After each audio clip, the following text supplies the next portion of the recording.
offensive to some of our listeners. You are listening to 90.1 KPFT Houston.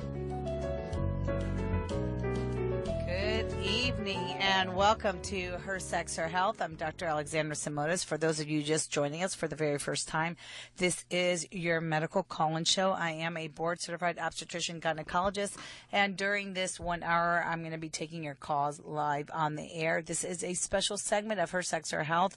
We have a special guest that I'm going to be introducing here in a second from the Children's Assessment Center. We're going to be talking about sexual abuse in children and how to recognize and what to do about that. 713-526-5738 is the number to call. Again, this is a special segment of Her Sex, Her Health. I am Dr. Alexandra Simotas.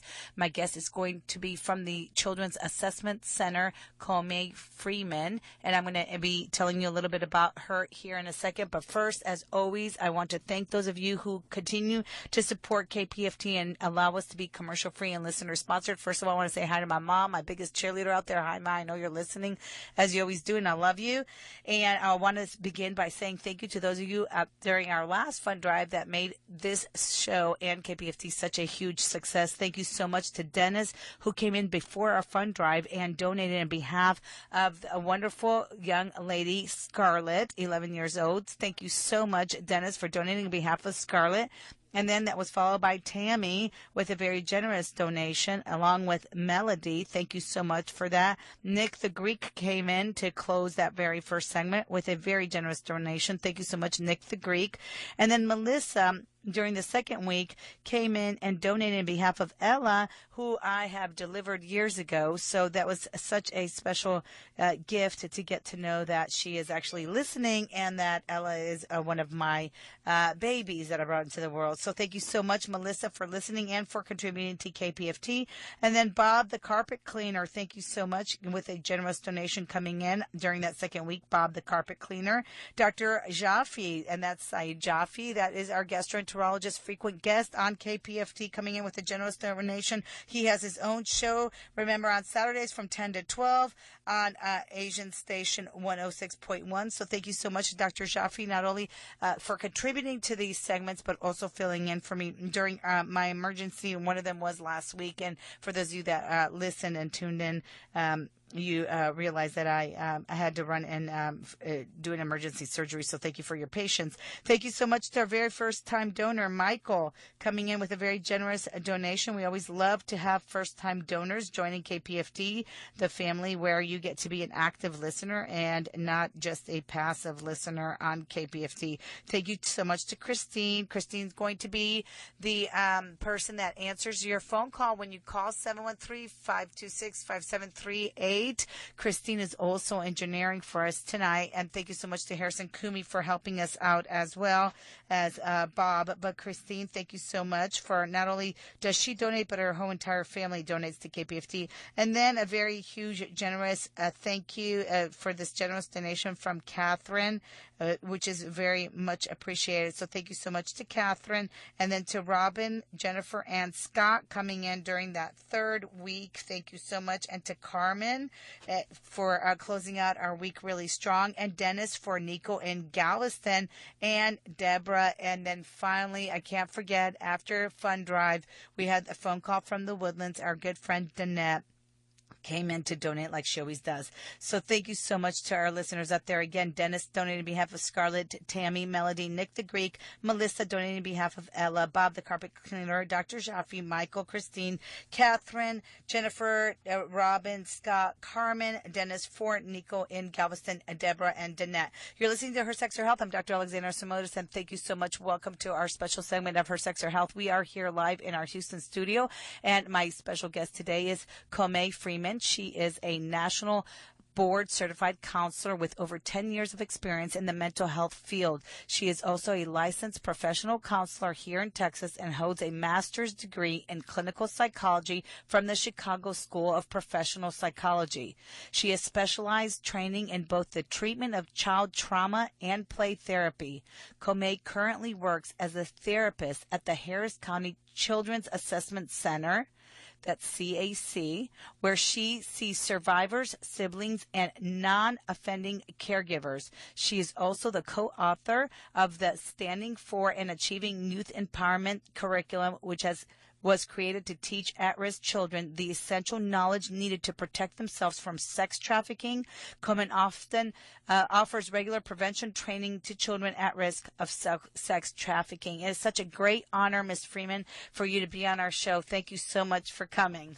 Thank you for having me, Dr. Simotas. It's a pleasure to be here. And as you know, I wanted you to start out because this is such an important topic. You know, we were all shaken by initially hearing, not only in a daily basis, you know, in what we do in OBGYN and other professions, but this massive outcry from the U.S. former gymnast because of the sexual abuse caused by the former doctor. And I just thought that we had to do our due diligence to really let this hit the radar and have a real conversation with our young children and those children on the spectrum who are autistic. And I know we're going to be talking about that as well. But I'm going to let you go ahead and start off telling us a little bit about the statistics and what you know about sexual abuse in both boys and girls. I think sexual abuse is it's a very serious topic, and it's definitely more prevalent than a lot of people realize.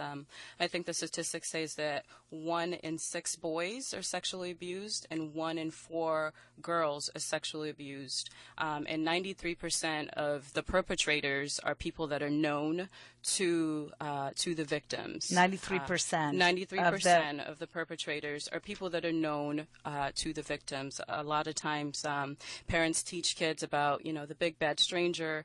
But with sexual abuse, we find that a lot of the perpetrators are people that have direct access to the kids. So these are step parents, these are parents, these are teachers, these are pastors, these are camp counselors. You know, these are how older about mothers siblings. and fathers, like maternal and paternal? Yes, so maternal and paternal parents as well. Yeah. So when it comes to family, is there statistics about which one is most likely? Is it the biological father, the step parent, the biological mother? Like, is there any statistics in the family who would be that perpetrator? I don't think there's any clear statistics. I think perpetrators can be anyone. And we, you know, at the CAC, we find a range of different perpetrators. I've been there for almost 3 years, and I have most of the clients that I have seen, it has always been somebody in the family or somebody that was definitely known to them. I think in the almost 3 years that I've been there, I've had one client where the perpetrator was a stranger. Mm-hmm. Everyone else was somebody that had direct access to them that they knew, and that they knew very well. So how does this start?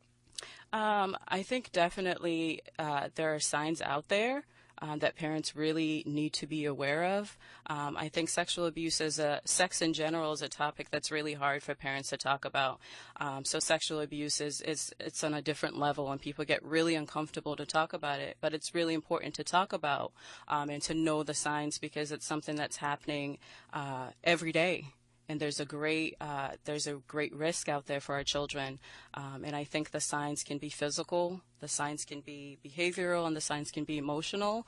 As far as physical signs, I think that parents really need to watch out for if there are any obvious, trauma, physical trauma to the genital area. So if there's bruising, if there's unexplained bleeding, if there's bleeding in your child's underwear, bleeding on the sheets, it's definitely a cause for parents to pay closer attention and do some investigating.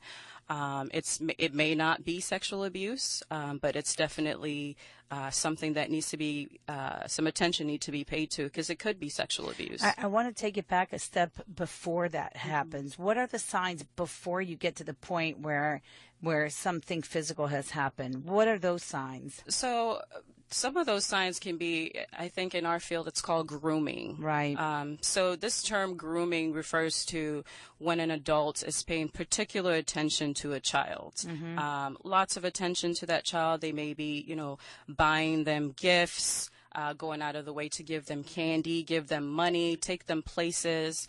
So that's definitely a sign that a parent can look for. If you have an adult in a gathering that seems to be paying particular attention to your child, making comments about their physical appearance or sexual comments, things like that, definitely that's how it starts with the grooming process, because it's a way to manipulate the kids Right. and get the kids to trust them and get the kids to, feel comfortable to be alone with them. And then when the breach happens, right? When something sexual happens, then what is it about that relationship that causes a child not to be able to verbalize? And for some kids, it's really hard because you've built this relationship and you've trusted this person. And this Right. is part of the grooming process. They get you to, it's a way to lure the kids in. They get you to trust them, to put your guard down.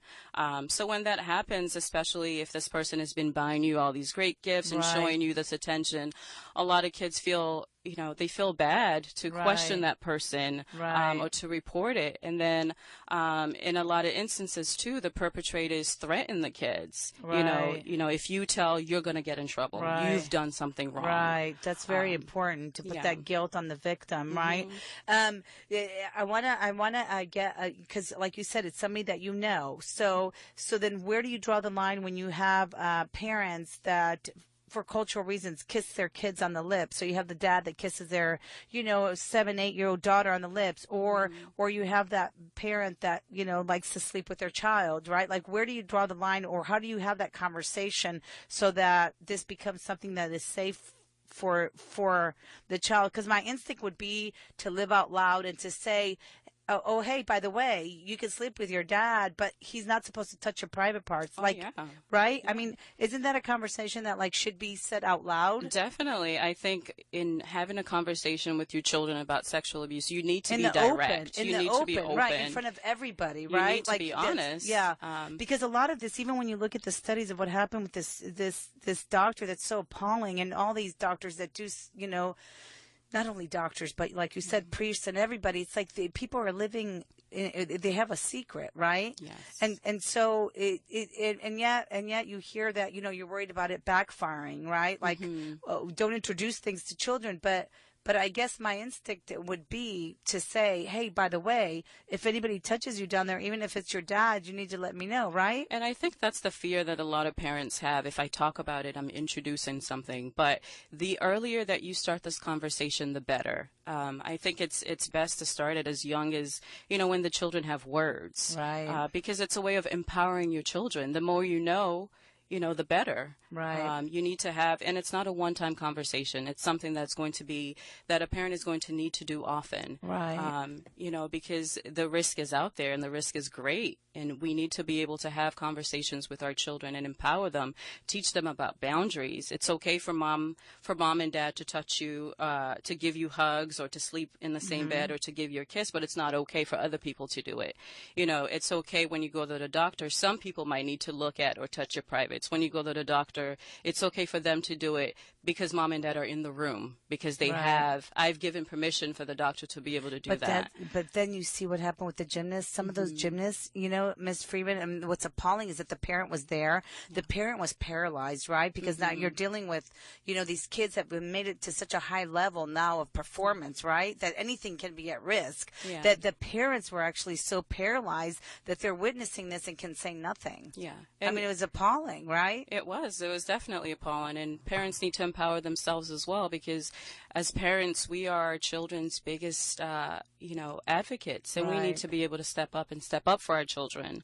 Right. And as parents, your children best, and you need to look for the warning signs. Your child's baseline. Some of the signs are behavioral. So Tell me about those. Behavioral changes in your child. Let's say you have a kid that's really outgoing. They have lots of friends, they're doing well in school, and all of a sudden you see that there's a change there. They're socially withdrawn. They're staying, they're spending a lot of time alone in their room, things that they used to do before they don't like to do anymore. Right. Grades are falling. They're having behavioral outbursts. That's a cause for a parent to stop and really pay some attention and really do some investigating, because there's a big change here. What is going on? Right.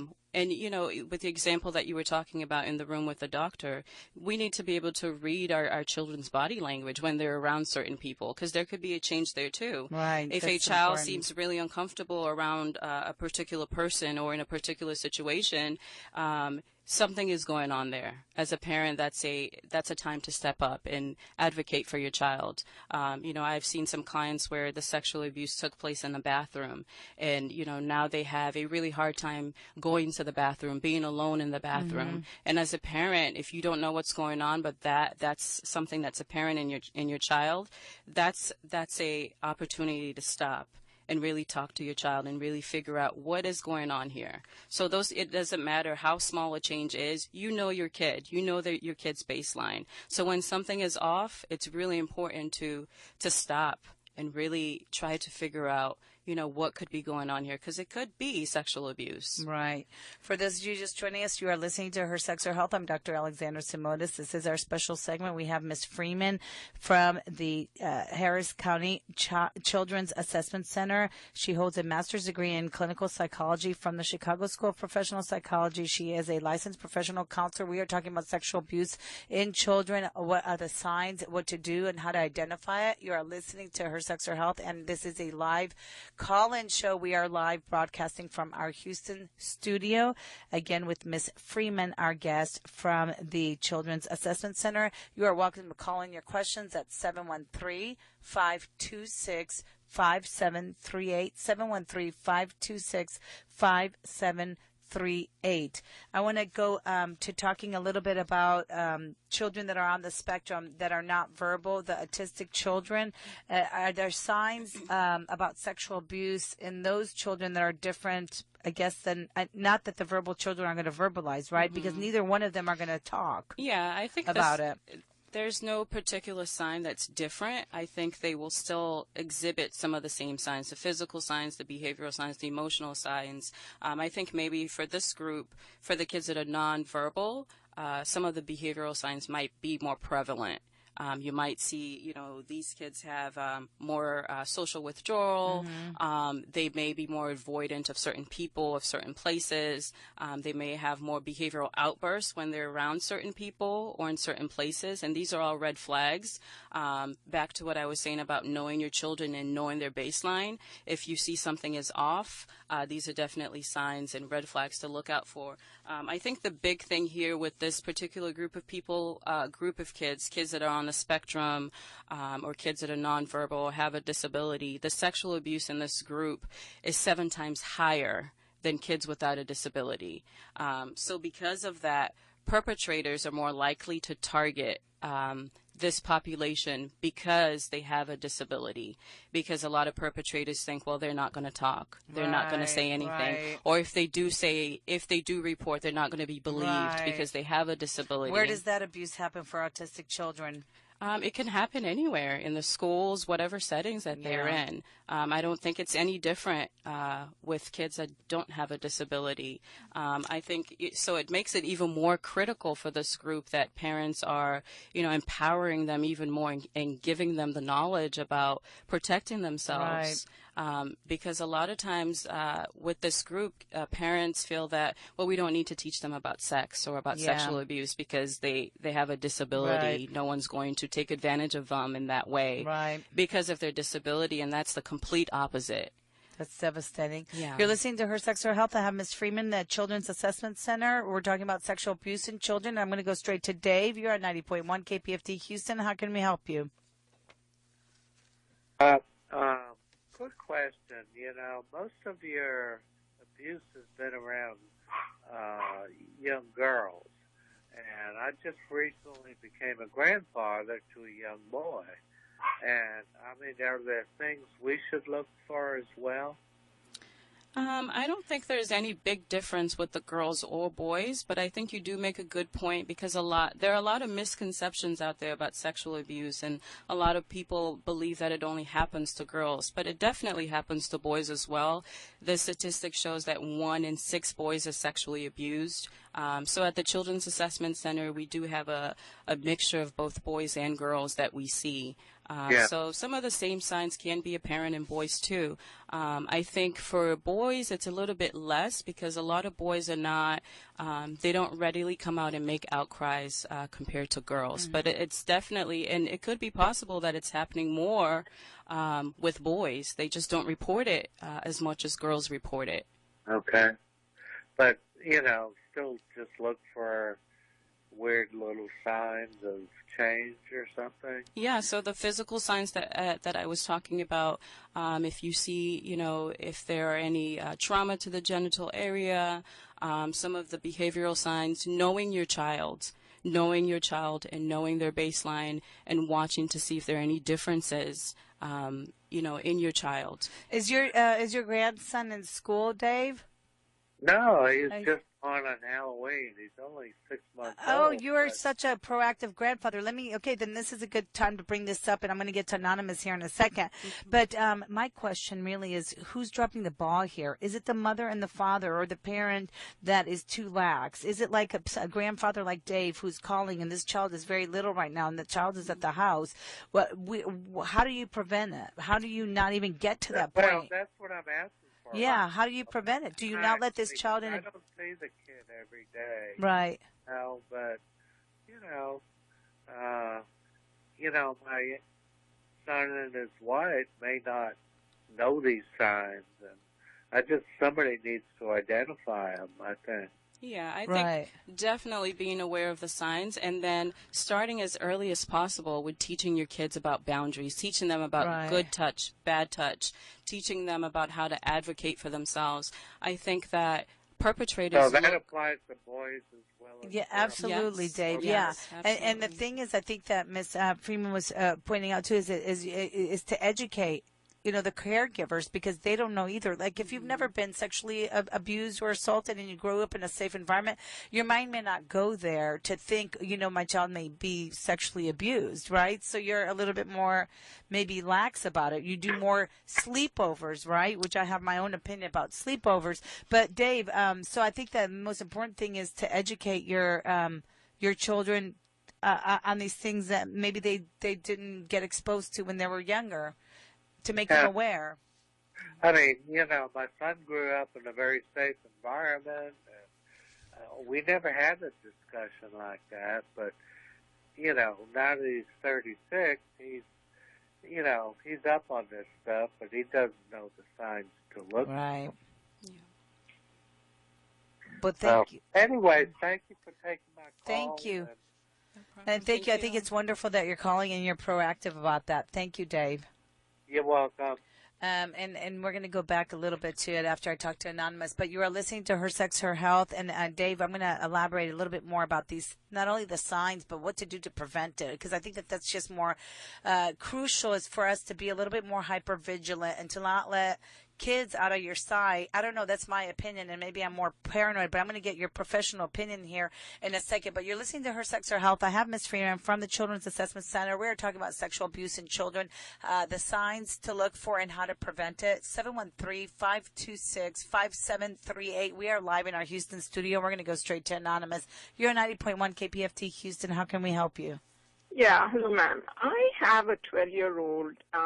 Obviously, she's not even reached a menarche, but, she's just entered middle school. And I grew up in a conservative environment with, whole grandparents, parents, aunts and uncles and everybody, and in a safe environment. But I still don't know how to bring up this topic because it's so, it happens so much these days, and it's scary. As you said, it could be teachers, it could be friends, it could be anybody.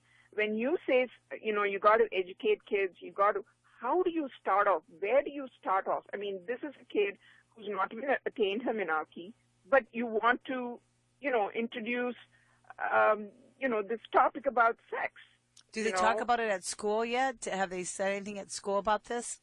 They only started about, a menarche, what a girl goes through and all that. And of course, even I've had a talk with her about it.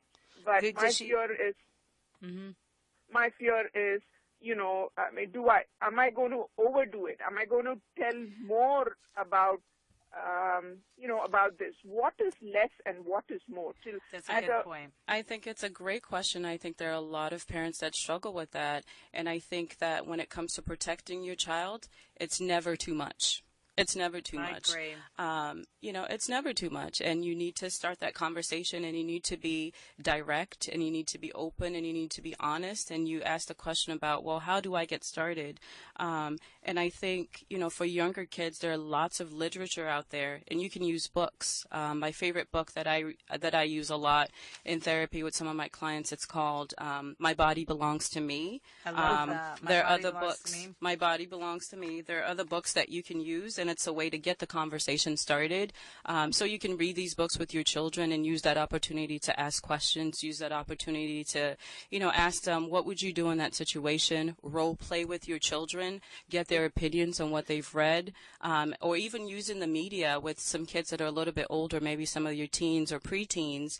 Right. There are things that come up in the news or TV shows or even social media. Use that as an opportunity to talk with them, get their opinions on it. And, use that opportunity also to maybe even share some personal safety stories that you have that you feel comfortable sharing with your kid. I think it's so important that parents take control of this conversation and feel comfortable to have this conversation, because we don't want our kids to go out there and get this information from somewhere else, because there's so much misconceptions out there about sex and about sexual abuse. And as parents, we want to be able to take that control and be able to direct that conversation how we feel comfortable. Mm-hmm. When you read these books, I'm sure they are able, during this time of age, kids develop this infatuation, and, the boys commenting, oh, you look pretty, you look, various comments that they're going to be hearing. How much does it, in your practice, how much does it affect these kids, these girls or boys, anybody? The teenage years, the brain goes through different phases. Yeah. So I think it definitely depends on the child, and I think it's really important for us to be able to empower our girls to speak up for themselves, to advocate for themselves, and to set boundaries, and to be able to, deal with those situations when they encounter it. Right. I think the other thing is that it's a lot of studies show that girls that are involved in athletics get their self-esteem from physical activity and achievement, other than what you just said, which is a very dangerous situation. If you look up Erik Erikson's stages of development, that is such a crucial stage where they're going to get those boys outside the family, outside the father figure, saying, wow, you look beautiful. And that is where it's so important to have a role model like your parent, like your father, that makes her feel beautiful, not in a physical sense, because it has to be internal. But what you said is very crucial, and that is something that needs to be developed, a little bit at a time, under a prolonged period of time, which is why it's so important for these girls to be involved in school activities or athletics or somewhere where they get a self-esteem and where they get that internal sense of I'm beautiful, because because that comes from the family, and I don't need anybody else outside to tell me I'm beautiful, because this is exactly what happens in that age group and why they get manipulated into having sex. Mm-hmm. Right. I don't know whether recently you've heard about this 8-year-old in India who was gang raped by 5 adult men, and it was a very sad story, and I was even scared to speak to my child about it, but it is something that she should know, but I didn't know where to start. Is it going to harm her mentally, or am I going to prepare her from all sides? And when you're having the conversations, it's important also to keep the child's age in mind and to have an age-appropriate conversation. You may not need to go into every single detail of the rape or what happened, but definitely, keeping the age of the child in mind when you're having these conversations. I think when you were talking about making sure that girls are addressing their self-esteem is a great point, because perpetrators look for kids that have some sort of there's some sort of missing piece. They look for kids that are vulnerable. Vulnerable is the word. Some sort of vulnerability. Kids that have low self-esteem. Kids that are not socially connected or isolated. And they show up and act like that they're going to provide these things for them. Kids that don't have any friends, they may pretend to be their friend. I'm going to be here for you and listen to you.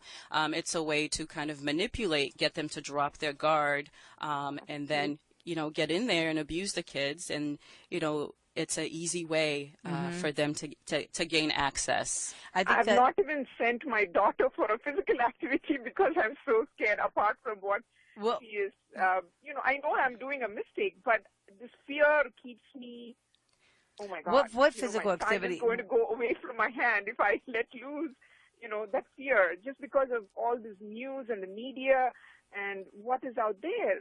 I know it's a mistake, but what do I do? And I think the education, as parents, we educate, we continue to open that line of communication, and we continue to do that because, you're preventing her from going outside, but the risk could be anywhere. It could be anywhere. But just from what you said, I'm not so sure that you're making a mistake on this. And I think that the opportunity for the conversation is going to come in all sorts of little forms. It's going to be, her friends having a sleepover. Maybe she knows that you're not going to let her have a sleepover, but she's going to say, my friend's having a sleepover. That's when the conversation should start. Well, in some families, it's okay to have a sleepover. In our family, maybe you do or don't allow it, but the next step should be, but by the way, in the middle of the night, if somebody touches you or if somebody enters your room, like that's not appropriate and you need to have a conversation. So it's in little things. Or somebody said that I'm pretty or I'm fat, and it's like the conversation should then go to, well, you know what? Nobody should talk, like you said, my body is my own. Nobody should talk to you about your body. God makes everybody different, and that. Right. So it's going to come in a daily form, and I'm not so sure that being very overly conservative is such a bad thing. And I really believe in limiting exposure and choices to children when they're little, so that they can know that know what, this feels a little uncomfortable. And just like Ms. Freeman, I'm going to bring up like the whole overnight camps that if you look at the Huffington Post, and all the studies show how incredible and wonderful these overnight camps are, and it may or may not be something for your family, but that's an opportunity to say, hey, you're going to go to an overnight camp. There are going to be people that are showering with you. It's not okay for somebody to want to take a picture of your private parts or to touch. It comes in all little subtle ways where every single day you should be addressing something and setting, like Ms. Freeman said, the limits. And absolutely. So, but I wouldn't be. I mean, there's some irreversible damage that's done, and and I like how Oprah said, it's not what happens to you, it's how you react to it. But I think that if you're going to lean on doing anything wrong, I think the more conservative you are, you can live with that versus being this loosey goosey person that just So I wouldn't be too hard on yourself, because it sounds like you may be from that culture where you're very conservative, and that I think that's okay. Yeah. Right. Go ahead. And I just wanted to add, if there are parents out there that are going to choose to allow their kids to go to a sleepover camp or a sleepover, that's okay too, because we need to, before it gets to that stage of that concern, making sure that if you're allowing your kid to go to a sleepover, making sure that you know who's going to be there, who's going to have access to my kid, what adults live there, making sure that you're asking questions about, okay, well, where are they going to be sleeping? What will things look like? In talking with your kid, if there's something that's going on, how can, since you are in the midst of this, the Children's Assessment Center, isn't it, this stuff happens to the best of the best. So, I mean, how do you ever trust that person? I mean, how do you know what happens to people in the middle of the night? How do you know that somebody's parent, like I guess in OBGYN, I mean, I've heard the horror stories of children doing drugs because they're at the next door neighbor's house and the father and the mother are doing pot, and then it leads to cocaine. I mean, how do you don't even know who you don't even know who your husband or your wife is, right? I mean, we don't even know each other enough.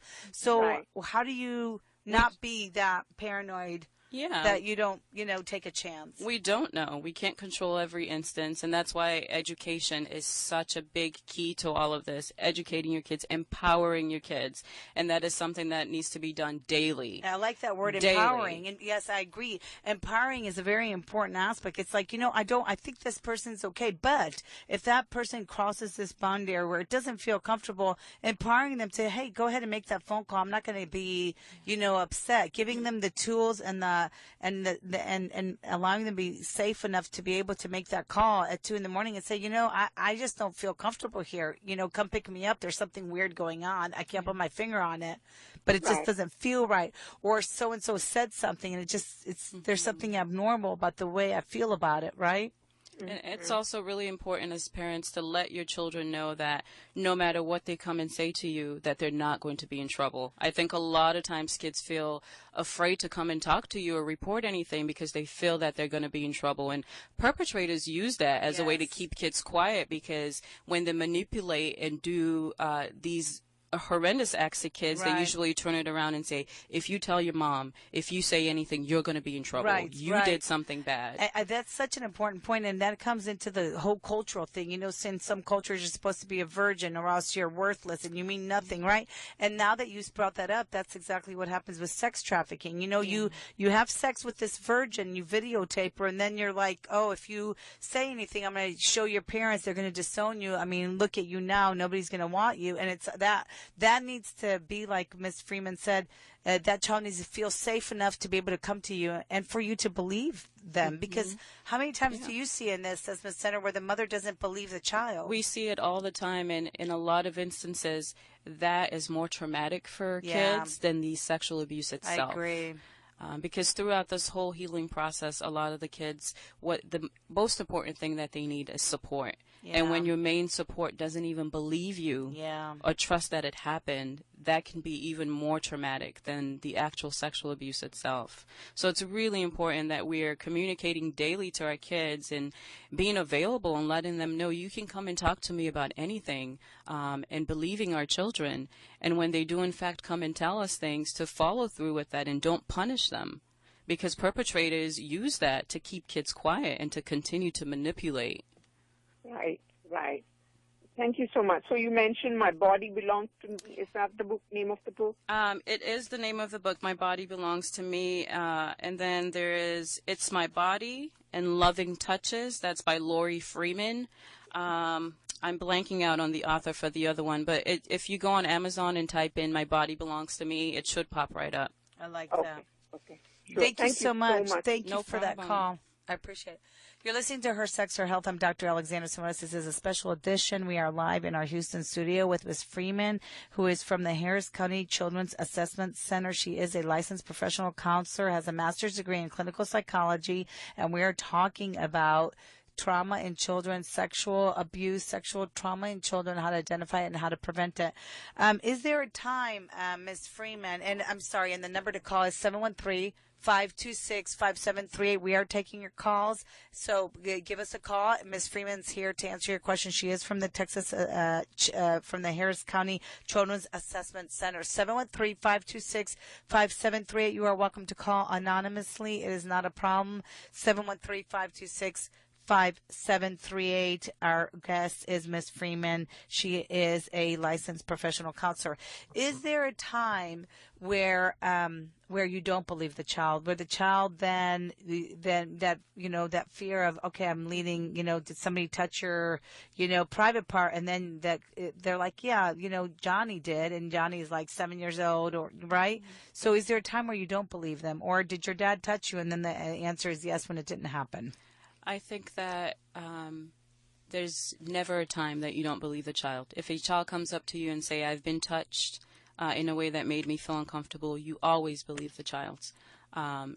Especially as parents, we're supposed to be our children's biggest support. You always believe your child, and you always get, if they come to you and report something, get them the help that they need. Take them to a professional, and always believe the child. I love that. That's really important. I think the other thing is that a lot of these women, that, and I keep coming back because, statistically it's men that abuse children. Is that not the case? Statistically, but there's also women, and Right. there's a lot of misconception also that it's always men. But at the Children's Assessment Center, we see a lot of perpetrators that are women. I have clients now on my caseload where the perpetrator was mom, Doing what? Something sexual to a child? sexually abusing a child. What did you say? Sexual abuse? Are you saying penetration? These people are having sex with their children? So with a lot of the clients that we see, penetration, touching, videotaping a child, anything sexual is sexual abuse. And when you see that a mother is doing that, does the mother usually carry a clinical diagnosis of something? I think in some instances they do, and in some instances they don't. I think a lot of times when we see people do horrendous acts to kids, we want to think, okay, something has to be Right. off here. They have to have some sort of, clinical diagnosis or Right. be mentally insane, and, that's not always the case. And That's a good point, Robert. I'm going to get to your call here in a second, and I just think it's interesting when I just lost my train of thought. Okay, I will think about it again. I'm traumatized by the thought, but I want to hear some of that. This is what I was going to tell you is that a lot of times I also think, and I know I'm stereotyping here, but there's some truth behind this. But when the mother dates these, she's divorced and she's finding new partners, and these partners are abusing their boys or their girls in their family. I really believe that there comes a time where the mother needs to just heal herself and know that this isn't about her, and that really, right? Because a lot of them don't want to believe it because it's just so painful that this man once again is going to cheat on her now with their child. And that's a great point that you make. And there's another part to that also, because a lot of the kids that we see for therapy that have been sexually abused, the parents also have a history of sexual abuse that they've never addressed. And a lot of times when we have the kids that come for therapy, the moms get a referral for therapy also because their child's sexual abuse brings up all this trauma back up for them. Yeah. You're listening to Her Sex, Her Health. I have Ms. Freeman from the Harris County Children's Assessment Center. She is a clinical psychologist, and we're going to go straight to Robert. You're on 90.1 KPFT Houston. How can we help you? Hi. Your guest and the subject tonight is incredibly interesting to me. And I wanted to steer the conversation possibly into this direction that's about something that remains somewhat controversial, and yet from my own history and experience is very real. And that is around the subject of parental alienation. And I wondered if that is something that is seen as a bona fide form of child abuse, and whether it's, for example, included in the realm of the assessments that are made there at where you are at work. So like emotional abandonment or a mother that just neglects? Well, parental alienation is something where one parent will disparage the other parent using the child through the child. She'll set up, make statements about how, the parent is constantly unreliable or an alcoholic or peddling negativity, subverting the relationship and trying to brainwash the child to hate or see the other parent as a failure or useless and it's epidemic today. And I know, with respect to my oldest daughter, she basically had a diabolical mother, and she's 31 years old now, and she still can't talk to me because of that poisoning.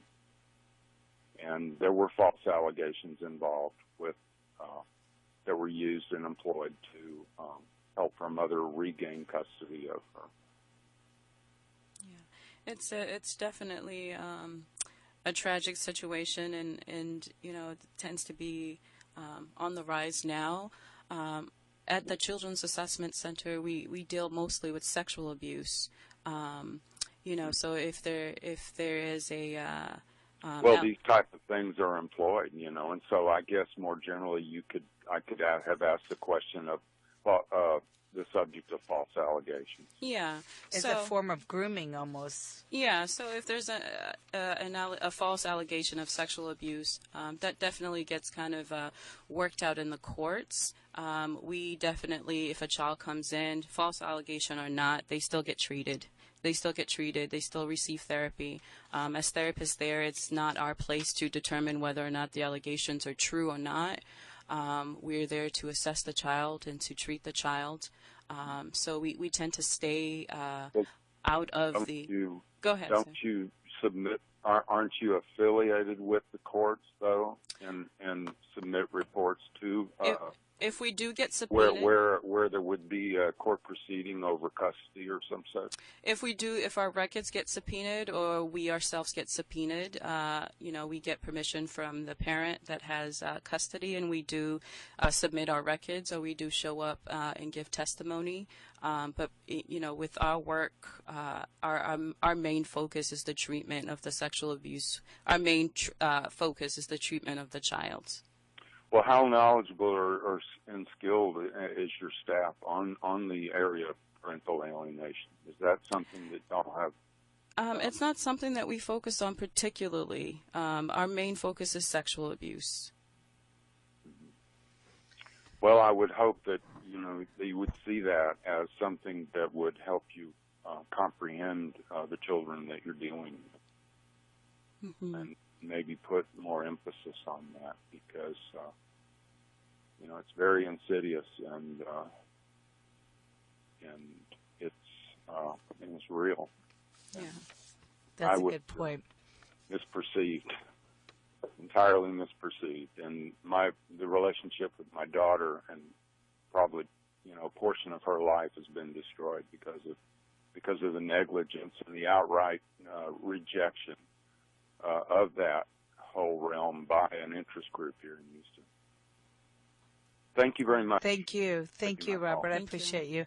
You're listening to Her Sex, Her Health. I'm Dr. Alexandra Simonis. I have Ms. Freeman. She is a National Board Certified Counselor at the Harris County Children's Assessment Center. We are talking about sexual abuse. We're talking about child sexual abuse, sex trafficking, and how to identify a child at risk and what to do to prevent it. 713-526-5738 is the number to call. We are taking your calls live here in our studio. 713-526-5738. Ms. Freeman is here from the Harris County Children's Assessment Center. I am Dr. Alexandra Simonis, and this is 90.1 KPFT Houston. We had an anonymous caller who says that when she was 4 to 5 years old and being abused, she was afraid to name her abuser, so she accused someone else, and she wanted us to know that kids also lie. And I thank you so much, first of all, for being brave enough to call and to say that, because I know that even putting that in words is so painful. So you're welcome to call if you need to talk about it. And my hope and prayer is that after all these years of abuse, that you did have some therapy and that you're healing. And I think that that's an important point, Ms. Freeman, that, obviously she was hurt by somebody that she was afraid to name. In what cases would that happen? I think she makes a good point that kids do lie, and that that becomes another issue in itself that needs to be addressed. What is that situation about? What is prompting that kid to lie? At the Children's Assessment Center, as I mentioned before, that's not our focus. Trying to figure out, our focus is not investigating as far as like the therapy part. We take every kid that comes and we treat them. And, it's not our place to investigate and try to piece it through to see if that child is lying or not. That gets worked out. We're in the not courts, investigators. right. We're not the courts. When you but- say you treat a child, well, let's just say a child that's mostly scarred like that, how do you treat that child? So there's numerous different kinds of treatments that different people do at the Children's Assessment Center. We do play therapy. There's trauma-based work that ggets done, trauma-focused CBT. There's group therapy. There's family therapy. What's CBT? It's cognitive behavioral therapy, where we look at, the thoughts, and we look at the feelings associated with those thoughts and try to help people to change the maladaptive thoughts, with the aim that if your thoughts are different, you're going to feel differently and you're going to do differently. So different people employ different modalities and treatments there. I, in particular, lean towards play therapy. That's what I've been trained in, and employ different trauma-focused work as well. Mm-hmm. How long do you think it takes these kids to recover? I know that it's not. That's a very popular question that we get all the time when people come for treatment, and it's individualistic. Right. A lot of parents come and wonder, well, how long does my kid have to come? Yeah. They come for as long as they need. Right. It could be a month, it could be 3 months, it could be a year, it could be 2 years. It takes however long it takes for that person to be okay, for that person to reach their treatment goals, and it's different for different kids. And how do you then? What kind of tools do you use to let this child know that this shouldn't happen to them again, to prevent that? Because isn't it true that once you're a victim, you're prone to being a victim again? In some instances, yes, but we do a lot of psychoeducation to empower kids and to give them the knowledge and to educate them and empower them to speak up for themselves. Because a lot of kids come to us and unfortunately don't even know the names of their body parts. Right. Don't know about sexual abuse. They've never heard about sexual abuse. And when you don't have the knowledge, you put yourself at risk to being victimized. Right. So we have to, backtrack and teach them those things and teach them how to notice grooming, notice the signs of grooming, teach them how to, I have several instances where I sit with a client and we role play situations and we role play how to say no. I'm sure people pass by my office and wonder what the heck is going on there because, kids are yelling, no, it's my body, don't touch me. And I have them practice how to say that and, teach them that when you're saying that to someone, make sure you're looking them directly in the eye. You're saying it strong, you're saying it loud so that they know that you mean business and that you don't want them to touch you and you feel uncomfortable. So definitely having those conversations and practicing with kids how to say it. Right. And I think that, as parents, we, like the lady that called and mentioned the Indian girl that got raped at the age of 8. I think that as parents, we do try to shield and put our kids in a bubble. And no matter how careful we are, it's going to be, like you said, the person, the cousin. It's going to be the cousin's friend. It's going to be in a safe environment that this abuse is going to happen. Or it's going to be in that school, that nice religious school that you never would expect that something bad would happen. And, so I think that it's okay for parents to be conservative. I don't want to take that away from the mother that was worried that she's just so paranoid because I'm all about doing that. I guess because I grew up in a family of 4 girls. So, like my dad was like, he was like he was a foreigner. He came from Greece. Like we did not leave the house.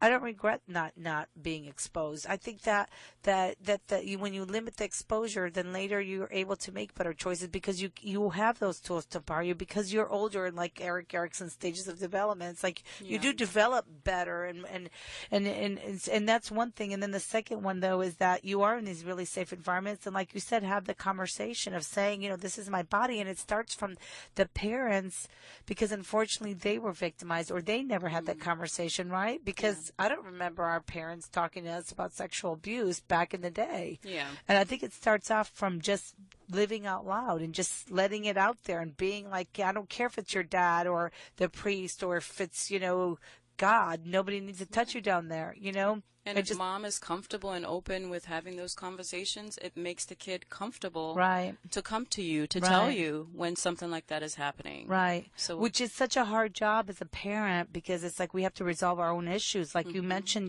these parents have been sexually assaulted. And, as a parent, all these childhood feelings of, you're going to the cafeteria and you don't have a friend to sit with, all things come back to us and we have to somehow learn to put that aside. And now, now you're in a different role. and to not let that hurt you so much, and to be able to verbalize, and it's hard, but it starts from us, because we're the safest, hopefully the safest thing.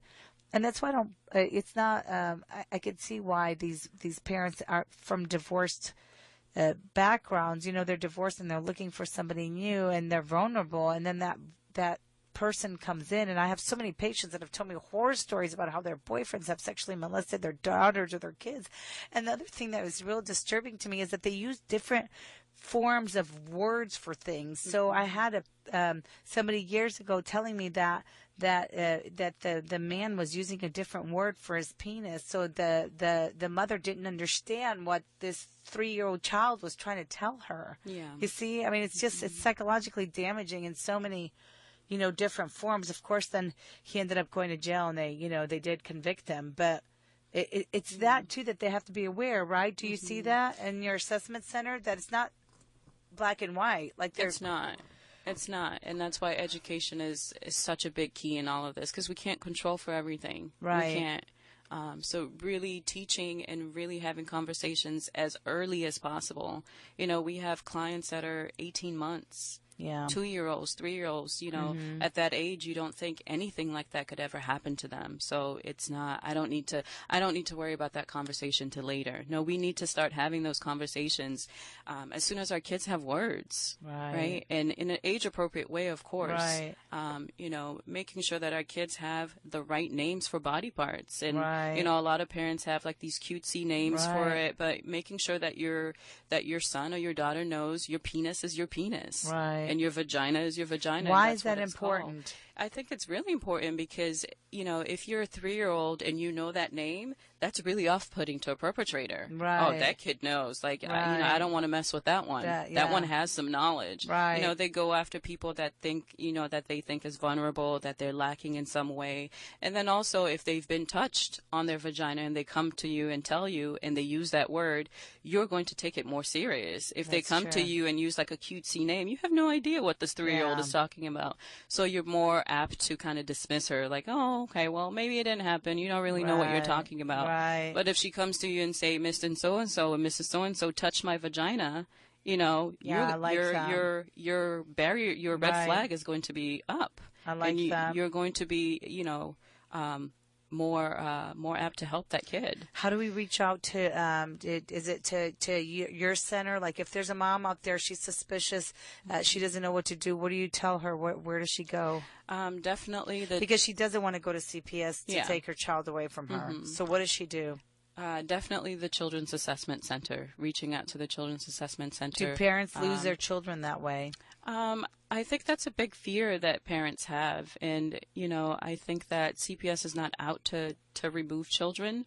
They do, there's an I don't work for CPS. I'm not a CPS worker. But in my work, in my collaboration work with them, there's a lot of investigation that goes on. There has to be direct, cause that a parent is physically abusing their child, sexually abusing, neglecting, medically neglecting. There has to be some clear signs there. So what do they do? They reach out to you? How do they find you? So they can call us at the Children's Assessment Center, and then they can be directed to where to go. Is there a website? So there is a website, and Can you look up the website, Christine? She'll look it up for us. So, and then there's a direct number on there that they can call as well. Okay. And you're listening to Her Sex, Her Health. I'm with Ms. Freeman. She is a clinical psychologist from the Harris County Children's Assessment Center, where we've been talking about sexual assault in children, and a nice book. She's going to go over a little bit of the books and also how to get in touch with you if you're a mom or you're afraid or you have a fear that something's going on with a child that doesn't have a voice. And that's CACHouston.org. Thank you, Bobby. CACHouston.org is the website. And quickly tell us the books that you like. And these are just a few books. There's a whole bunch of literature out there. So, any parent can go and Google some of these. But some of the ones that I use regularly, My Body Belongs to Me. It's My Body and Love and Touches by Lori Freeman. So Amazon, related Google, to you? No, not related to me. Okay, so this is, you've been listening to Comay Freeman from the Harris County Children's Assessment Center. We're running out of time. CACHouston.org. Thank you so much. This has been such a privilege to get to meet you. I'd like to bring you back on and talk about this again in the social media range, because that's a whole other discussion. That's all the time we have right now. Remember, knowledge is power. You're listening to Her Sex, Her Health. I'm Dr. Alexandra Simonis, and I thank Ms. Freeman from the Children's Assessment Center. You are listening to 90.1 KPFT Houston.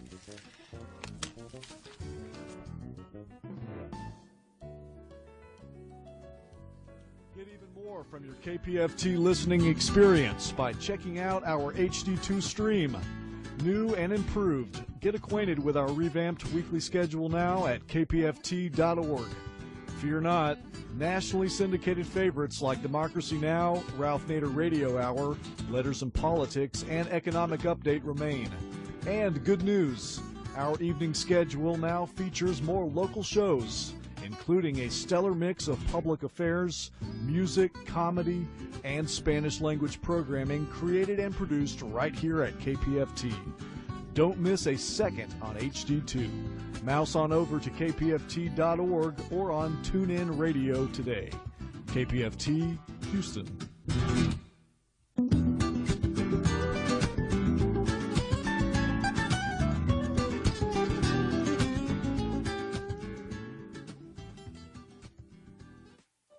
Outsmart is an award-winning monthly publication that has delivered local and national news to Houston's LGBT audience for over 2 decades. The magazine is published online and can be found at www.outsmartmagazine.com. Also available in print edition. Search for one of the magazine's 375-plus distribution locations around the greater Houston area. Outsmart Magazine's featured content includes news, columns, arts and entertainment, a lifestyle section, bar and club